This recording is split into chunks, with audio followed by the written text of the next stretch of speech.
Eh bien, je suis Pierre-Alain Dufour, donc cofondateur de Nobinobi avec Olivier Pacciani, Nobinobi qui a 5 ans cette année, donc la première maison d'édition jeunesse dédiée au Japon et à sa culture.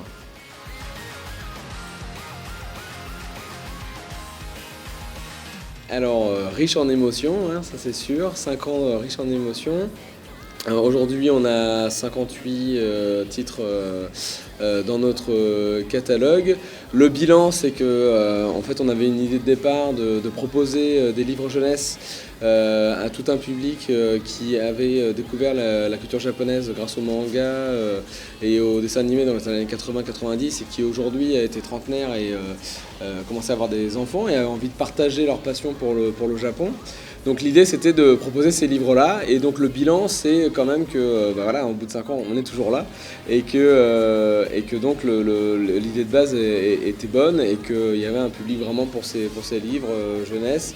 Et effectivement, on a un public qui est à la fois des parents, à la fois des parents qui achètent pour leurs enfants, à la fois les enfants qui achètent pour eux-mêmes, et aussi des prescripteurs, des libraires, des bibliothécaires qui recommandent nos titres. Donc c'est un bilan vraiment positif.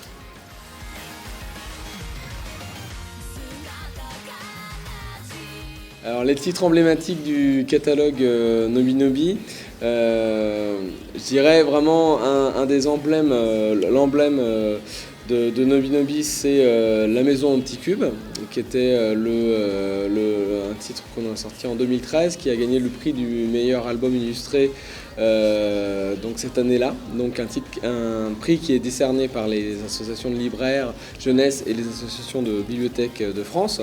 Et c'est la meilleure vente de Nobinobi aujourd'hui en termes de livres illustrés.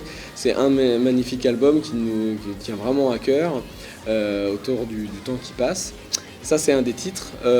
Également, je pense que les gens nous connaissent beaucoup à travers notre collection Soleil Flottant, donc de contes traditionnels japonais, mais avec des graphismes manga en livre illustré, et surtout par le tout premier qui était Princesse Pivoine, qui a un petit peu donné l'image de marque à Nobinobi. Et sur ces livres-là, en fait, on est en création, donc on crée en direct avec les auteurs japonais, avec les illustrateurs. Donc c'est aussi une fierté parce que c'est assez difficile de travailler à distance comme ça sur des longues créations, mais c'est des titres emblématiques. Voilà. Après, il y a forcément deux autres titres qui me viennent en tête. C'est Pan Pan Panda, donc notre premier manga jeunesse qu'on a publié donc en novembre 2013. Donc l'idée c'était de proposer au public des mangas pour un peu plus jeunes que généralement la tranche habituelle des mangas, c'est-à-dire plutôt 10 ans. Donc là on commence même à partir de 7-8 ans sur Pan Pan Panda avec des histoires très positives, tout en couleur, en sens français aussi, parce qu'à cet âge-là, malgré tout, on a encore besoin de consolider son niveau de lecture, donc on voulait rester sur du sens français. Et le dernier titre qui me vient en tête, ça sera plutôt sur la toute dernière nouveauté, donc Mega Man ZX. C'était vraiment un projet qui nous tenait à cœur, puisque là on avait envie de revenir à du manga, à du shonen en fait, mais à du shonen comme nous on les a connus il y a quelques années, à la Dragon Ball, Shaman King, c'est-à-dire vraiment de pure action, pur loisir, vraiment aventure, et avec des histoires, parce qu'on trouvait aussi que les shonen d'aujourd'hui étaient assez sombres, les histoires et avec quand même beaucoup de violence visuelle. Et là, on retourne vraiment juste à de l'aventure et à de l'action. Et c'est dans cette thématique-là qu'on a envie de continuer sur les prochains shonen qu'on présentera à Nobinobi.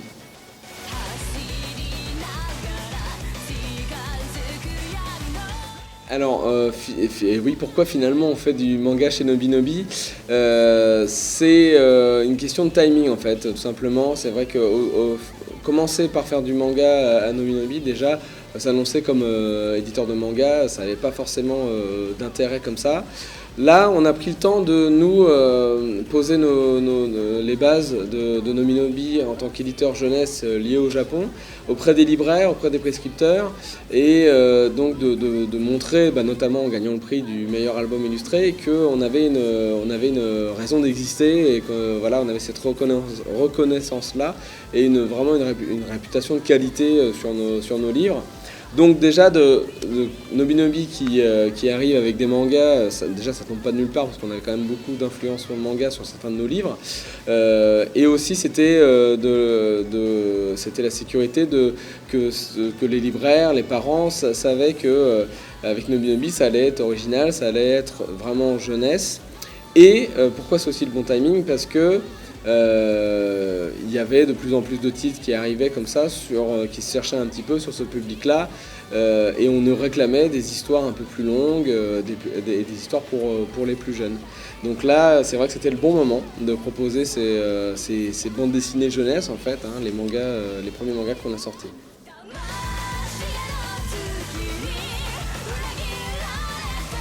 Alors les nouveautés, la grande nouveauté de l'année, de l'année 2014-2015, puisque c'est depuis Japan Expo, donc là c'est la première fois qu'on présente à Japan Expo notre collection des classiques en manga. Donc en fait c'est une série de one shot où en fait en un livre, un tome, vous avez un classique adapté en manga, donc un classique littéraire, donc c'est Roméo et Juliette, Les Trois Mousquetaires, Princesse Sarah.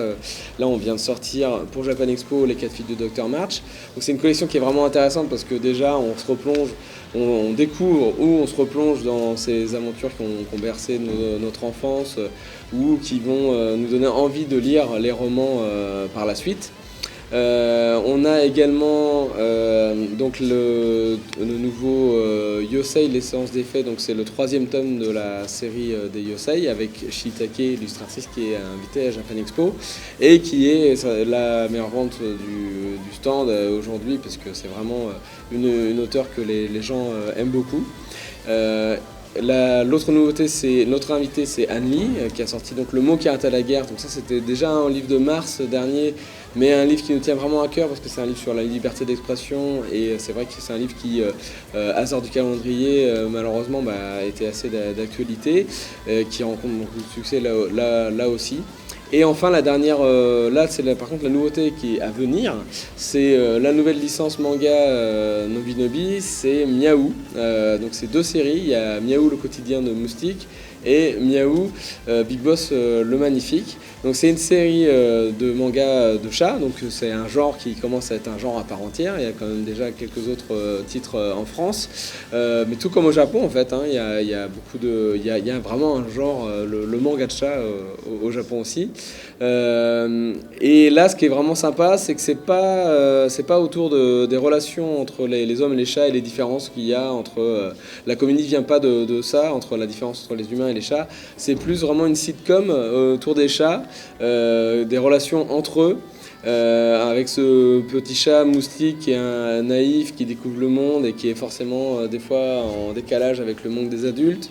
Big Boss qui est plutôt en fait le yakuza du quartier, hein, avec sa grosse balafre, dur à cuire mais qui au fond a un cœur d'or. Et le dernier personnage, moi qui est mon personnage préféré, c'est Madame Casse-Croûte, hein, c'est un canard que Moustique a voulu manger et bien sûr comme elle est 10 fois plus grosse que lui, il n'a rien pu faire et qui finalement protège ce petit chat. Et surtout ce qui est très drôle, c'est que en fait elle parle pas la même langue qu'eux, donc dans le manga elle fait juste quack quack quack et on comprend pas ce qu'elle dit et c'est vraiment très très drôle. Donc c'est de la comédie pure, c'est un sitcom avec les chats et donc ça sera en septembre pour le tome 1 de Moustique et en novembre pour le tome 1 de Big Boss.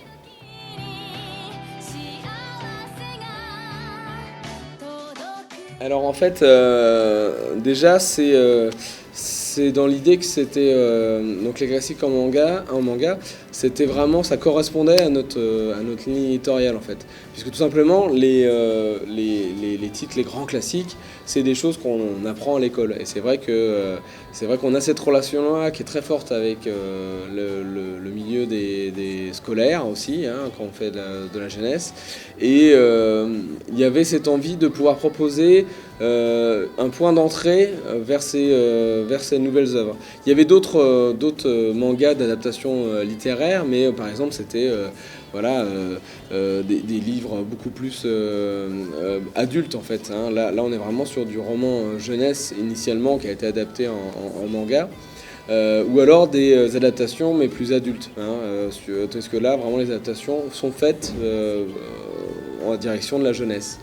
Et donc là, par exemple, c'est des collections. Nous, on a eu le retour, par exemple, de collèges qui se servent de cette collection pour des classes qui sont en difficulté sur la lecture et qui leur donnent envie de lire par les mangas et envie de découvrir derrière les romans classiques. Donc c'était en fait vraiment tout simplement parce que c'était dans la logique de ce qu'on pouvait proposer à Nominobi.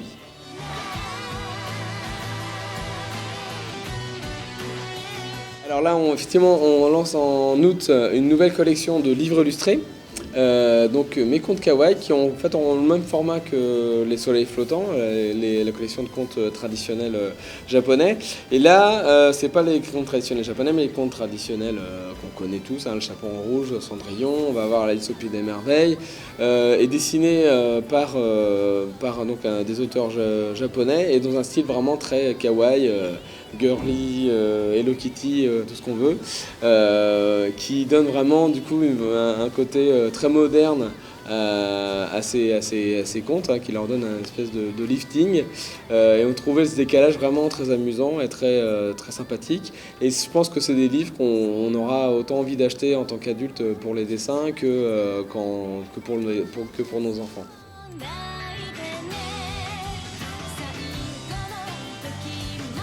Alors, l'aventure Megaman, c'est vrai que ça a commencé déjà il y a plus d'un an pour nous en termes de recherche de licence, d'accords de droit, etc. Donc Megaman ZX, déjà, c'est effectivement l'adaptation en manga d'un jeu qui était sorti déjà il y a quelques temps sur Nintendo DS, dans la lignée des Megaman, qui est donc un des personnages les plus cultes de l'univers vidéoludique. Hein. Je ne sais plus exactement combien il y a eu de titres, toutes plateformes confondues, mais voilà, il fait partie de ces quelques grands héros avec Super Mario et Sonic, emblématiques de la culture japonaise vidéoludique. Et on avait envie d'aller sur ce personnage-là que nous on aimait beaucoup. Et là, le ZX aussi, c'était en termes graphiques. On avait, parce qu'il y a plusieurs adaptations de manga, on n'est pas les premiers à faire du manga de Megaman. Mais celui-là, vraiment graphiquement, il était très moderne, hyper bien rythmé, en 2 tomes. Donc c'est pareil, là, il n'y a pas du coup d'essoufflement de la série. En plus, on a sorti les 2 tomes en même temps. Et c'est vraiment la lecture plaisir. Avec plein d'actions et le personnage en fait qui collectionne en fait les live metal. Les live metal, ça lui permet de se transformer en Rockman, en Megaman en français, et avec différents pouvoirs. Et donc en fait il combat une association de malfaiteurs qui essaient d'attaquer la ville où il est. Et en fait, ce qui est vraiment bien, c'est qu'il y a une profondeur aussi des personnages malgré tout, alors, tout en restant dans du manga jeunesse. Voilà, il n'y a pas simplement les combats et l'action. Donc ça, c'est vraiment un titre qu'on aime beaucoup. Au niveau des droits, finalement, en fait, comme c'est un titre assez ancien qui est sorti en 2006 au Japon, c'est vrai que là, c'est Capcom à la base, Megaman. Donc c'est aussi les éditeurs de Street Fighter, par exemple. Ils ont été quand même assez contents de nous voir proposer ce titre-là à la France. Et de relancer un petit peu Megaman en France, puisque là il va y avoir peut-être pas mal d'activités aussi, d'actualité autour de la licence. Donc c'est un peu un test pour nous. C'était ces deux titres-là, de faire du shonen aussi chez Nominobi, parce que c'est vraiment là, on est en plein dedans. Et on est très content du retour, parce que on attendait de voir un petit peu ce qu'en penseraient les enfants. Les enfants ont beaucoup aimé, et aussi les fans de jeux vidéo, hein, un peu le côté nostalgie du personnage. Et on est content aussi parce que les fans de Megaman ont trouvé cette adaptation très réussie, très fidèle à l'histoire du jeu vidéo. Donc voilà, tout s'est très bien passé. Et en plus, on a fait une édition collector pour la première édition avec une jaquette brillante qui a beaucoup de succès sur le stand là.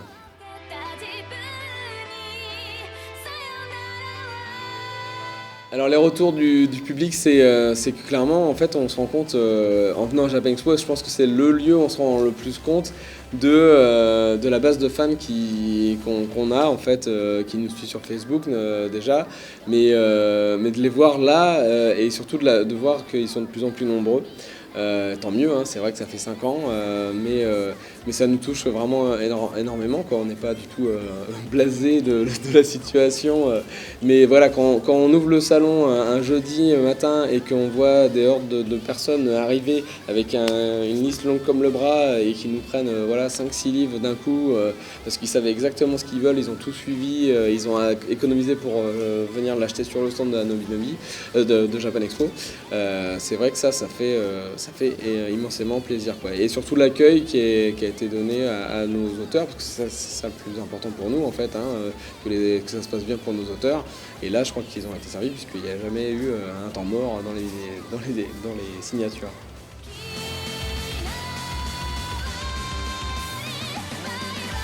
Je pense que là, j'ai envie de dire merci surtout, hein, parce que 5 ans, 5 ans et tout le monde vous êtes fidèles au poste, à nous suivre et à continuer de nous soutenir sur nos différentes aventures. Là, l'année de Nobinobi, c'est surtout de rester, de continuer à bien construire les bases qu'on a définies avec le manga, le livre illustré. On va pas faire de grandes révolutions sur la prochaine année à venir, mais par contre plein de beaux titres à découvrir, et notamment en fin d'année, donc plein de nouveautés à la fois en livre jeunesse et en manga. Donc on espère vraiment que vous serez encore au rendez-vous.「